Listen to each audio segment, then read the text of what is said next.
Paige Farmer, our technological expert extraordinaire.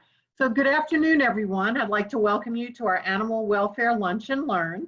My name is Maria Williams. I will be your host for today. I would also like to introduce Melanie, who's there.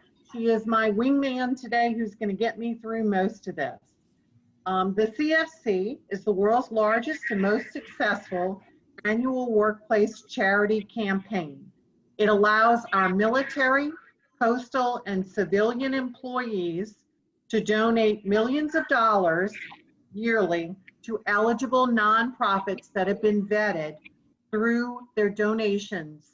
So we are really excited to have our panel today. So our first panelist that we're going to introduce is going to be Paws for Ability, and that's Miss Kelly Cam.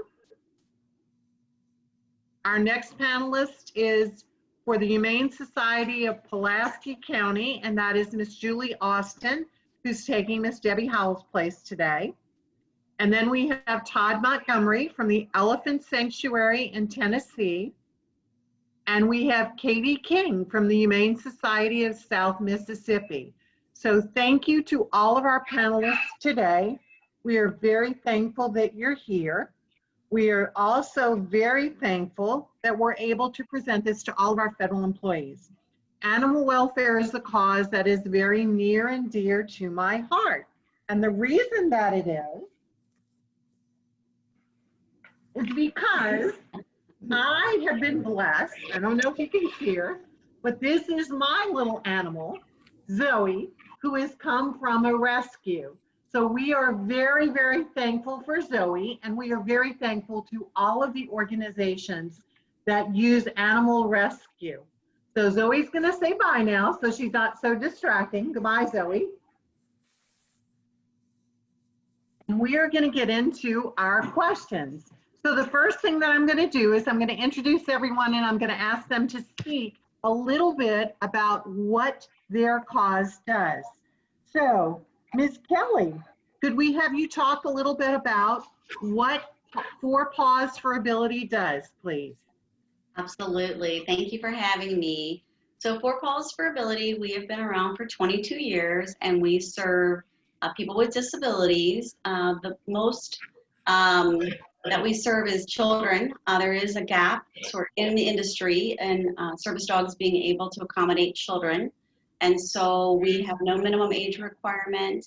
A child can live anywhere around the globe and can have any type of disability as defined by the ADA. So we have served over 1,500 clients. We also have a veterans program, and we serve some adults with specific disabilities, such as type 1 diabetes, Alzheimer's, and hearing impairments. So thank you for having us, and I'm excited to hear about the other groups too.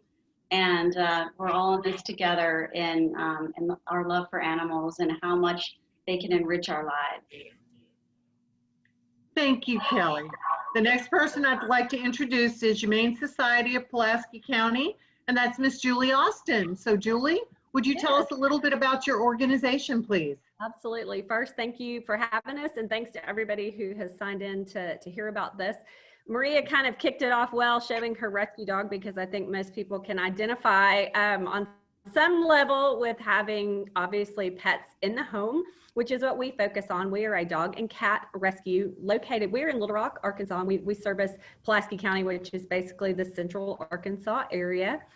Next year is actually going to be our 75th anniversary. So we've been doing this for a while, and we are one of Arkansas's largest and oldest no-kill shelters. So one thing that's really important to our mission is that we never, ever euthanize for space. We're a private shelter, so we have that luxury, if you will, of taking the extra time to spend with these animals that come to us. A lot of them in need, either medically or socially, and allowing us the time to make them into their birth, to get them into families. Obviously, this year has presented some major challenges, but we've worked hard to overcome those. So we really focus on the 3 R's, which is rescue, rehabilitation, and rehoming. So that's what we do here. I did have a little video because we've been part of the CFC campaign for years, and it's been a really integral part of what we do. Because we're a private shelter, we get no money from any governmental agencies, and we're not part of any national groups. So all of our funding comes from people like you. So I wanted to share a quick video, if I may, to kind of show you the kind of things that we're able to do because of your donations. Let me pull this up here. The Humane Society of Pulaski County is Arkansas's oldest and largest no-kill animal shelter. We have been serving the central Arkansas area since 1946. The mission of the Humane Society of Pulaski County is to rescue, rehabilitate, provide veterinary care, spay, neuter, and find loving homes for central Arkansas dogs and cats in need. HSPC is a private shelter. We receive no city, state, or local tax dollars and are not affiliated with a national organization. At any given time, we have approximately 200 animals under our roof, and we find homes for about 1,000 dogs and cats each year. We never euthanize for spays. Any animal adopted out of our shelter is current on shots and has been spayed, neutered, and microchipped. We're open to the public week and also participate in many community events, often with our Heart Mobile Adoption Vehicle. Your donations, we can continue our life-saving mission to find homes for the dogs and cats in our care. Kind of tells you how important the CFC is to us, so we appreciate being here. Thank you, Julie. Your video was adorable. The next person we're going to ask to introduce his agency is Todd Montgomery for the Elephant Sanctuary in Tennessee. Thanks, Todd. Take it away. My pleasure, and thank you all for allowing me to come and visit and spend this time with you. As we just heard, I work for the Elephant Sanctuary in Tennessee, and it is our job to be a retirement home for elephants that are retired from zoos, circuses, other forms of entertainment and display. So we have a 2,700 acre facility here in Middle Tennessee, in southern Middle Tennessee, in the town of Hohenwald. And we have 11 elephants that are part of our resident elephant herd, African elephants and Asian elephants. When these animals come to live with us, our agreement to them and to the owners that transfer them to us is that we will provide each elephant with individualized care for the rest of their life, which could be a very, very long time. Elephants can live into their 60s, sometimes even their 70s. But the idea is these animals come and live with us, and we are able to provide them with a life that more closely resembles the life that they would have had in their wild habitats in Africa or Asia, respectively. We are not open to the public. This is not a park or a zoo where people can physically see the elephants in person, because we feel like that would be a very different mode of operation. So we're very proud that our sanctuary is truly a safe place and a private space just for the elephants. And in case I forget to say later, our website, well, our donor number or our ID number, as you can see by my view screen, is 10470. Thank you for giving me this time to talk about what we do, and thank you to everybody else on this call for what you do. It's always enlightening and heartening to hear about the work of all these other wonderful organizations. Thank you, Todd. We appreciate that. And our next person from the Humane Society of South Mississippi will be Katie King. So Katie, could you share with us about your organization? Yes, definitely. It sounds like we have a lot of similarities to Julie's shelter. We are an open admission shelter, which means we turn no pet away based on health, behavioral status, or aggression issues. And we have also reached a no-kill shelter status. So our current live release rate is at 94%. So we're really excited about that. On any given day, we have anywhere from 250 to 400 pets in our care. And we also operate a foster program and a spay and neuter clinic here on site at the shelter. We're located in Gulfport, Mississippi. And most recently, we have opened a wellness clinic to the community where we offer services for a sliding scale payment system. And this is Blitzen. You all have probably heard him. He's a little antsy because I took him away from his siblings. So he might disappear here in a few minutes, but I wanted you all to see him. He's just one of our adorable puppies that we really don't go anywhere without. And our CFC number is listed there, and we're really grateful for this opportunity to raise additional funds for the shelter, especially this year, being that it's been really tough on fundraisers and due to COVID. So we're really excited to be here. Thank you for having us. Thank you, Julie, and thank you for telling us about your organization. And hi, Blitzen, he's adorable. So as you all know, 2020 has been an extremely challenging year for humans. So what we would like to know from you is, has it been equally challenging for your animals and the animals that you take care of? So we're going to toss our first question to Julie. So Julie, if you can tell us about your year and the challenges that you faced, we'd greatly appreciate it. Thank you. Thank you. Well, owners affected means animals are affected. I mean, if any people are affected financially or in any other ways, obviously that trickles down to their pets. And one way that we've really seen that this year, and it's been heartbreaking, is owners that have had to surrender their pets. You know, we've had calls from people saying, I'm unable to feed myself, barely, you know, I can't feed my pet. So it's really tragic when they don't want to give up their pets, but they know in their best interest they need to. So we have definitely seen an uptick in our owner surrenders. The good news is most of these pets are highly adoptable because they've been in homes. So we're able to, you know, get them into homes quickly. But we've also sadly seen an uptick in just having animals that are just left on our premises. We'll come in the morning and we have dog parks, and there will just be dogs that have been put in there overnight. And like I said earlier, and Katie mentioned, you know, we'll take them in and we will find a way to make that work. And so that's been the main challenge for us, is just the numbers have increased. At the beginning of the quarantine, we did see a lot more adoptions because people were home and felt it was a good time, so they adopted, but that has really kind of trickled off as things have gone on. So we're working our hardest to also help other shelters in the area when we can, to take in when they're in overload. So really it's just been a matter of having a lot of pets and really trying to help the best we can. Thank you, Julie. We appreciate your time and good luck with your organization. So the next person I'm going to ask the same question to is Todd. Todd, could you tell us a little bit about the challenges that you faced in 2020? Sure, and I guess I would start by saying that ideally our goal with the elephants, the 11 elephants here at the sanctuary, is that to them in their day-to-day happiness, their day-to-day quality of life, they don't notice any difference. As far as they know, it's been business as usual for the past 10 months or whatever it's been. For our staff, on the other hand, it's been a different story. You know, we've had people who haven't been able to come to work. We've had people that have been pulling much longer shifts. Shipping, receiving, all of that has been delayed, and things are more expensive. So to the elephants, to the animals themselves who we serve, I'd like to think they haven't noticed any difference because the quality of what we've tried to provide for them has remained consistent. But of course, there's been a lot of stress on our human staff, the people whose lives exist outside of the sanctuary as well.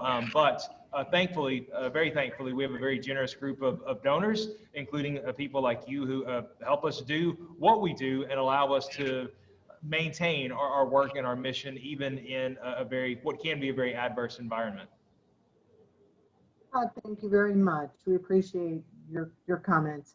So Katie, can you tell us a little bit about your organization's challenges this year?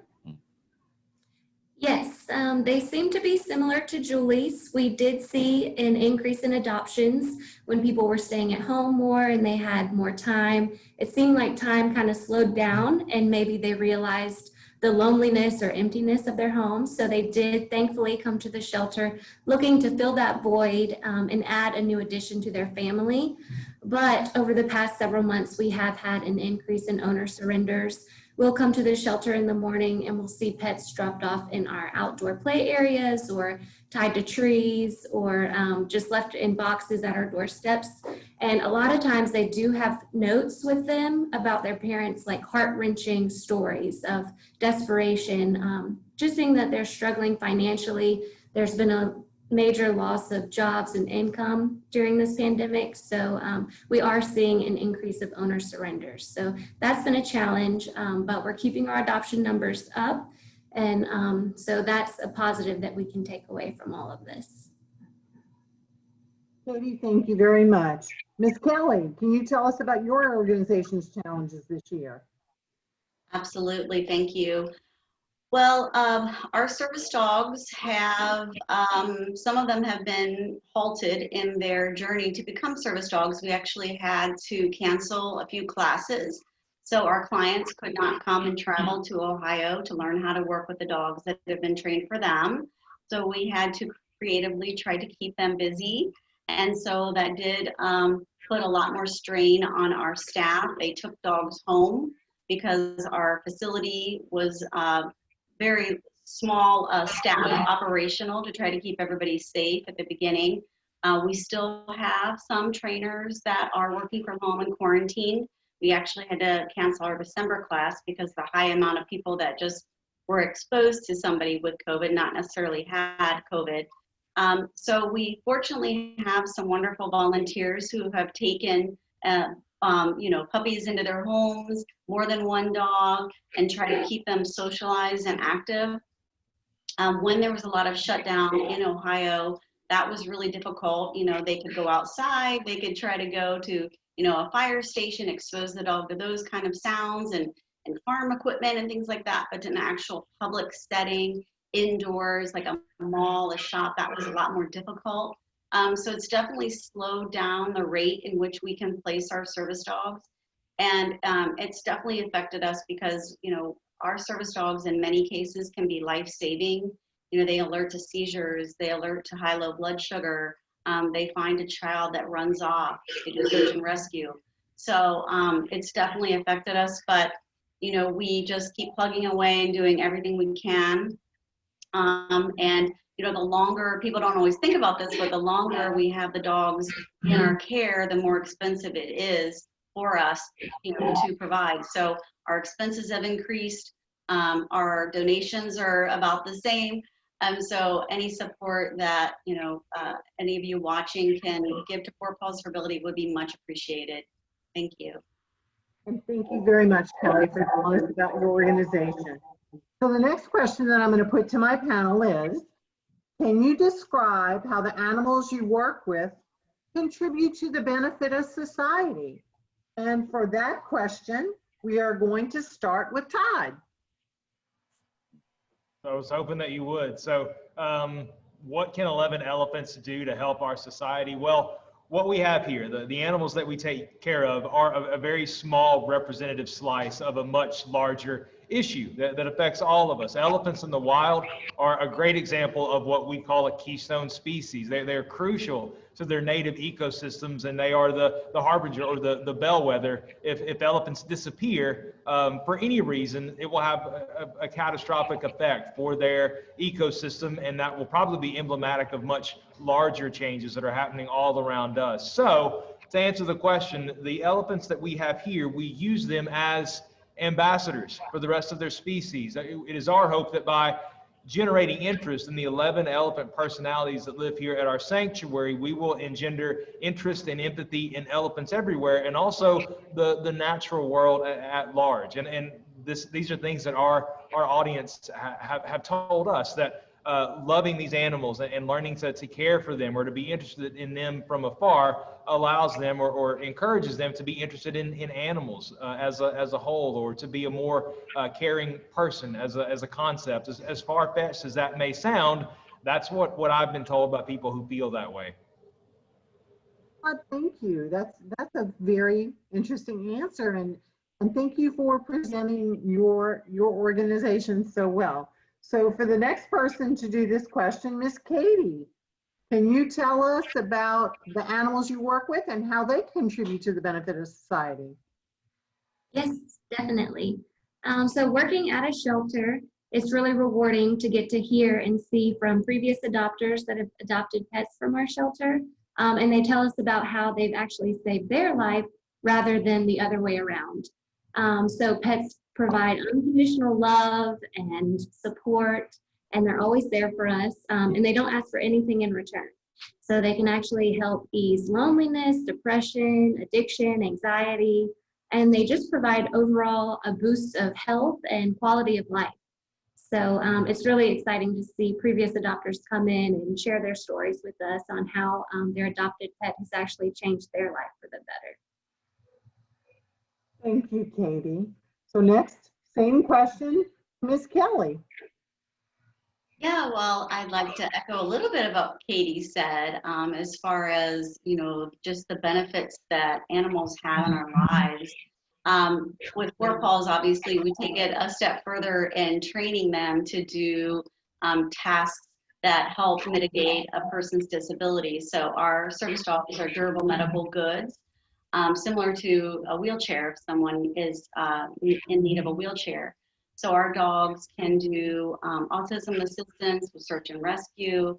It can do seizure assistance, diabetic alert, fetal alcohol spectrum, drug exposed assistance, hearing ear work, mobility work, Alzheimer's assistance, and we also help our veterans with PTSD assistance, or any person for that matter with PTSD assistance. If those of you that have Netflix, you can actually catch an episode of Four Paws.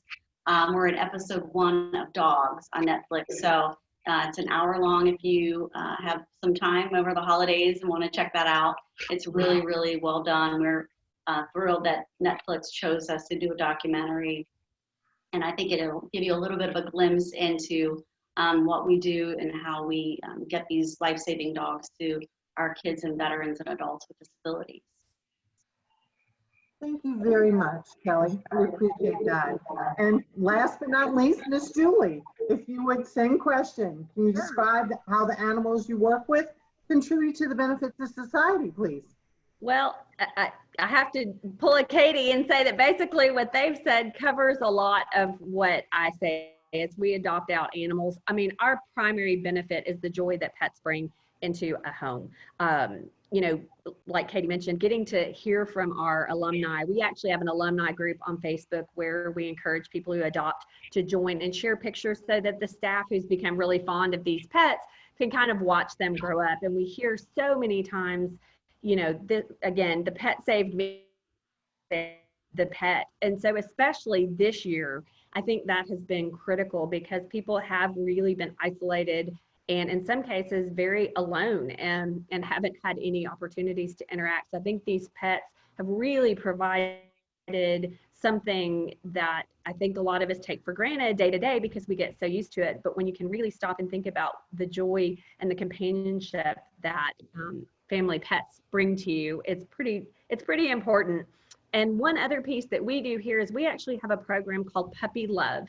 And it is where we have a group of volunteers who actually take their dogs, many of them rescues from us, into nursing homes and visit on a weekly basis. They rotate. They have, I'm not sure how many, but it's a good number.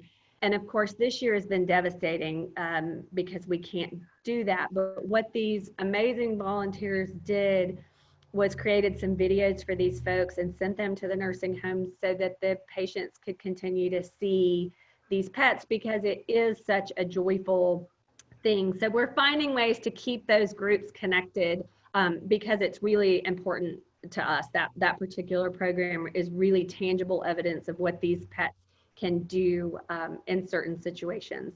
So yeah, we see the difference all day, every day. Thank you, Julie, very much. Okay, for our third question, we're going to ask our panel, what do you see as the challenges and how do you see addressing them in the current year, the challenges for your organizations? So for question number 3, I'd like to start with Katie. Okay. Well, pet retention, I think is going to be a challenge within the next year. So we're really focusing on expanding our pet resources program. That's where we can provide pet retention to community families in need. We know people love their pets, so we're going to strive to do everything in our power to keep pets and families together. So what our pet retention program does is we provide assistance with pet food, pet deposits, fencing, proper pet shelter, pet deposits, whatever they might need in order to keep their pets rather than having to surrender them back to the shelter. And also fundraisers, I think, are going to continue to be a challenge, being that we can't really gather in large groups. So we're going to keep navigating through the virtual world and figure out new innovative approaches to really connecting with our donors and supporters. So this has been a great outlet. So we're really appreciative of the CFC. Thank you very much, Katie. Kelly, same question for you, for your organization. Thank you.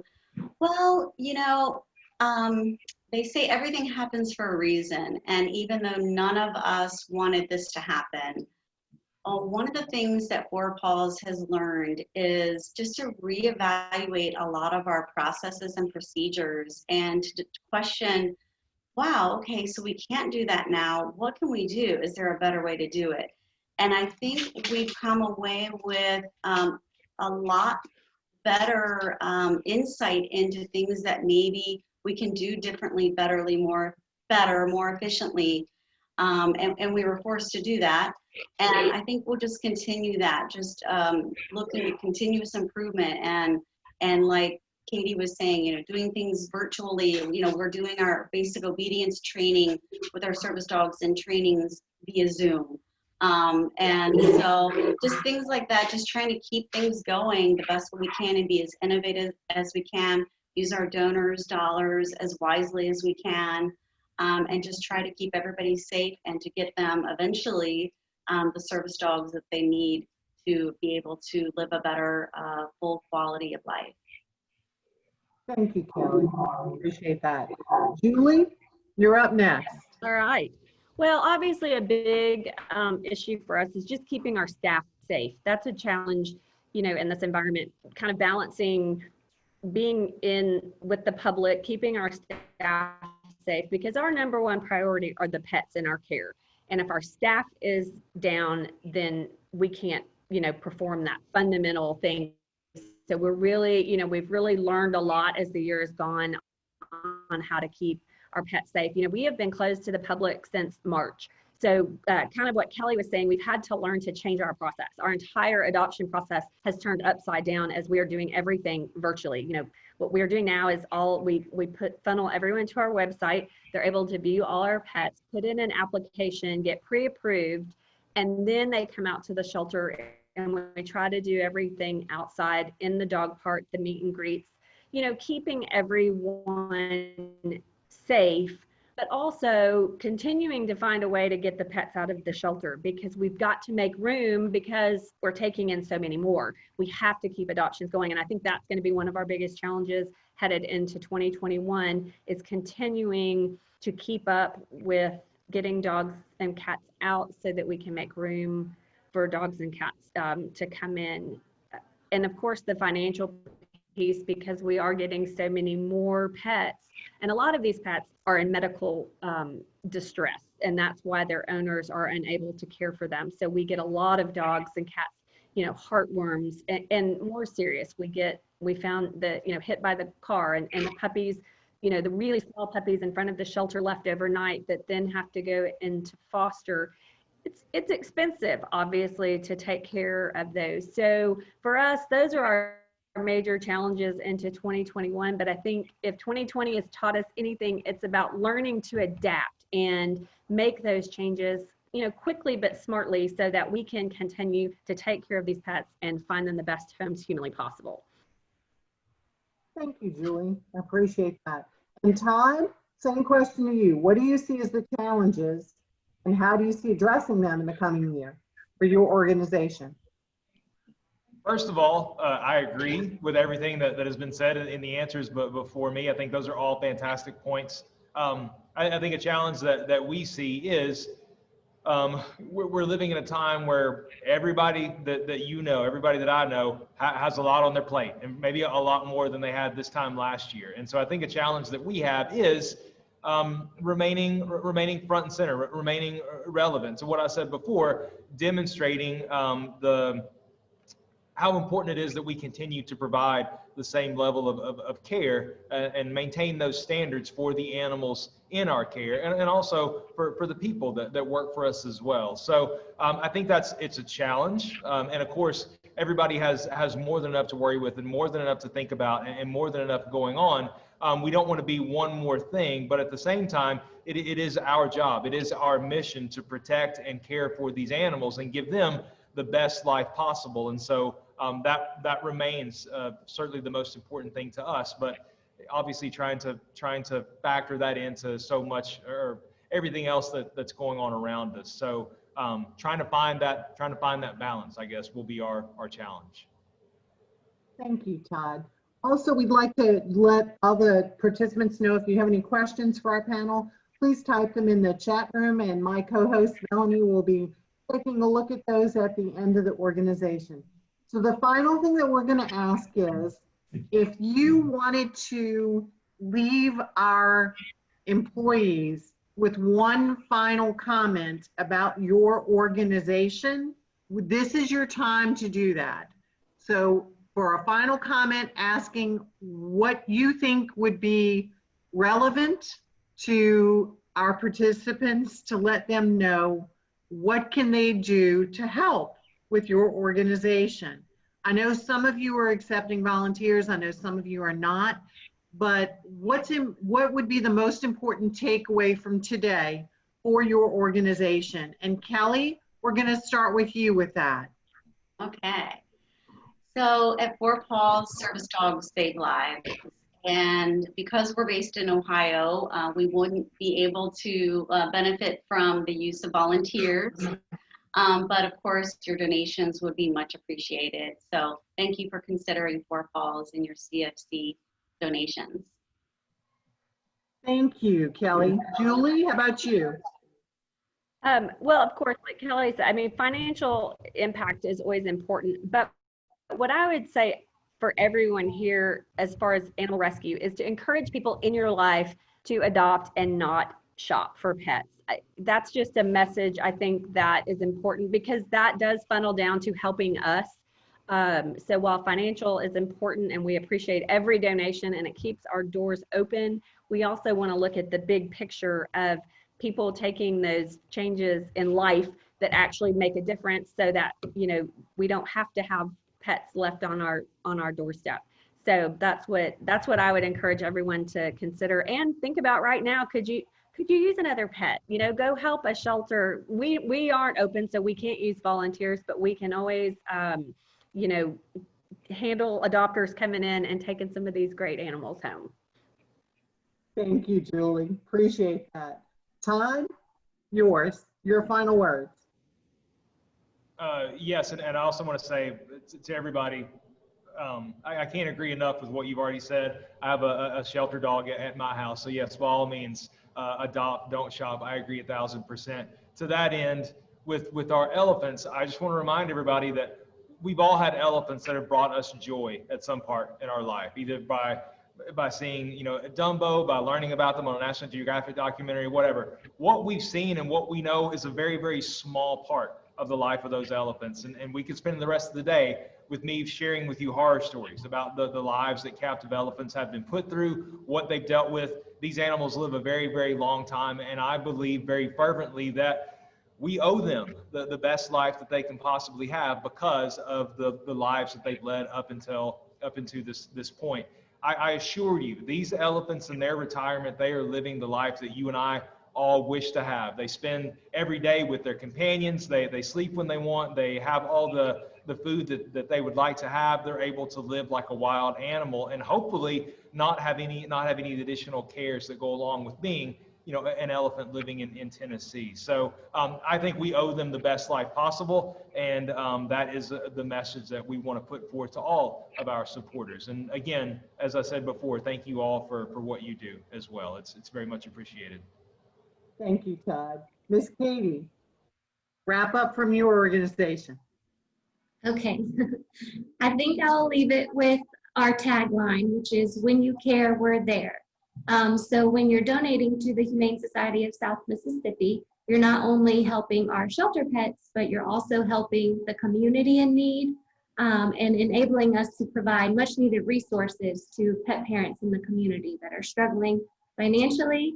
And also, if you can't commit to adopting or making a monetary donation, you can also really help in a big way by sharing our social media posts and just helping us get the word out about our programs, and also sharing the pictures of all the adoptables online. So you never know when you share it who might see it and come in and adopt them.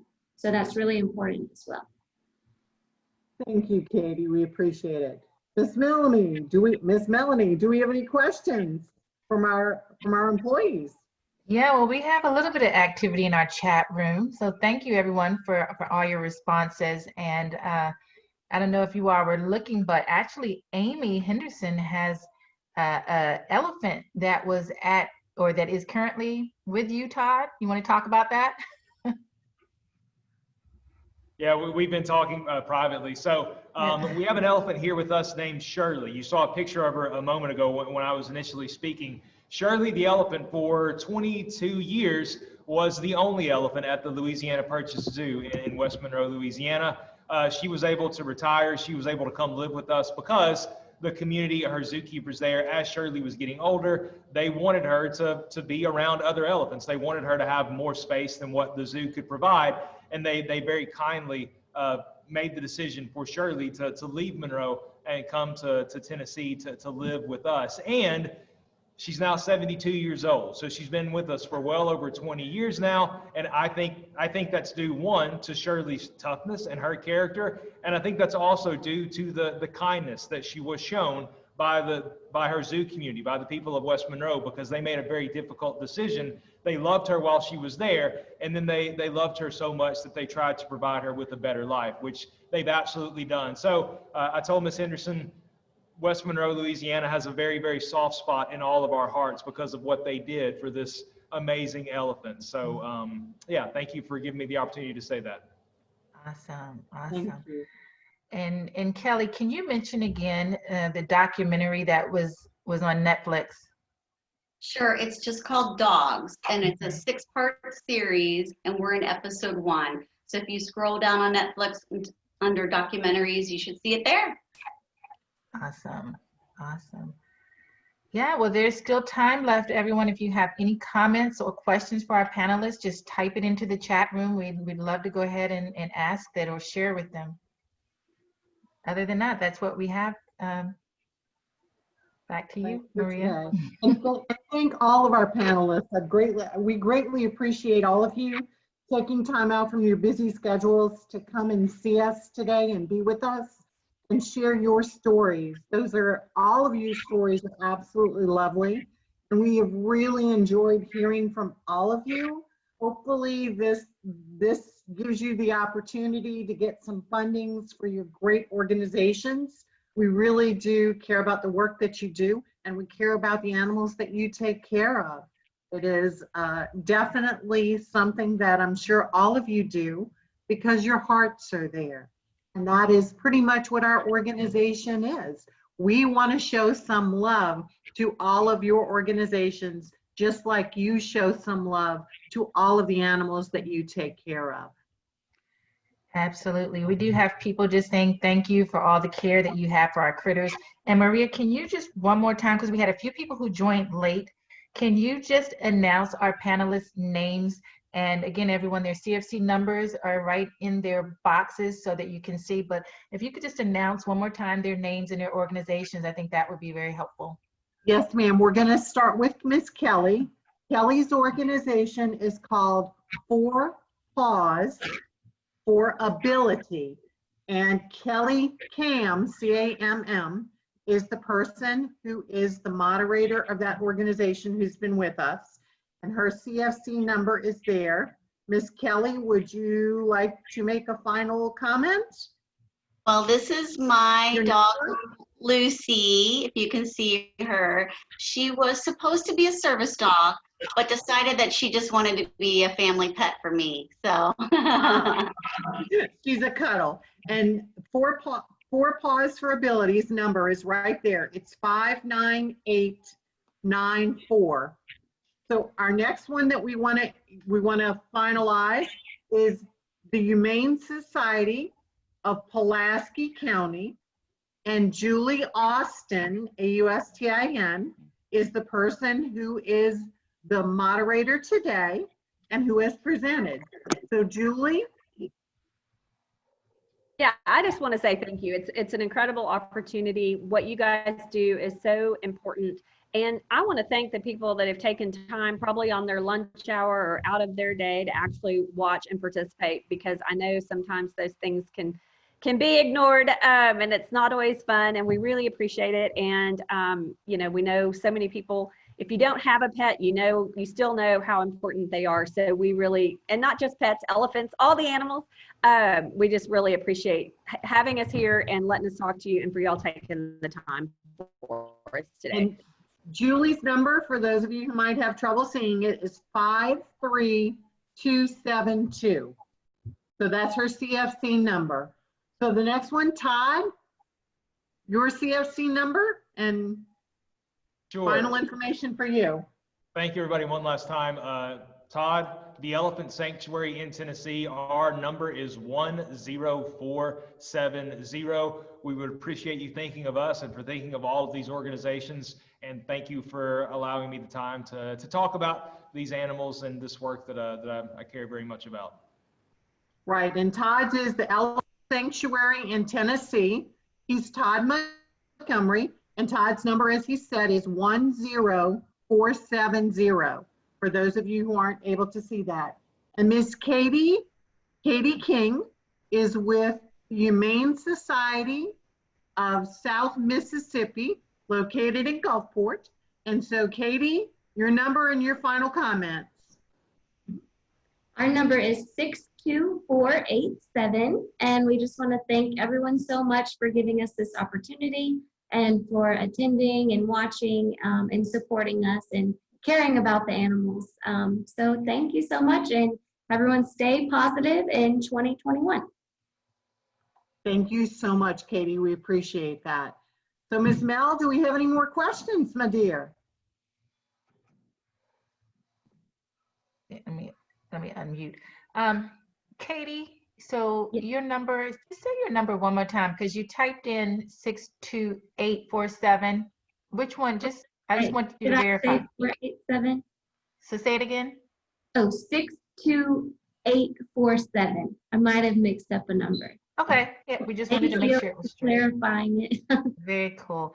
No, again, I echo everything that everyone said. Thank you to all of our panelists. Amazing job you're doing with our animals. Thank you to everyone, all of our participants. As they've said, we appreciate you taking the time to be here. And thank you, Maria. Amazing job moderating this panel today. So I think Thanks, we're good. Michelle. I appreciate my co-host very much and handling all my technical issues for me. So to our panel, as Melanie has said, good luck. We wish you all the best in what has been a very, very challenging year. I know that you're unable to hold fundraisers like you have in the past. I know those things are very important for your organizations. We wish all of you the best.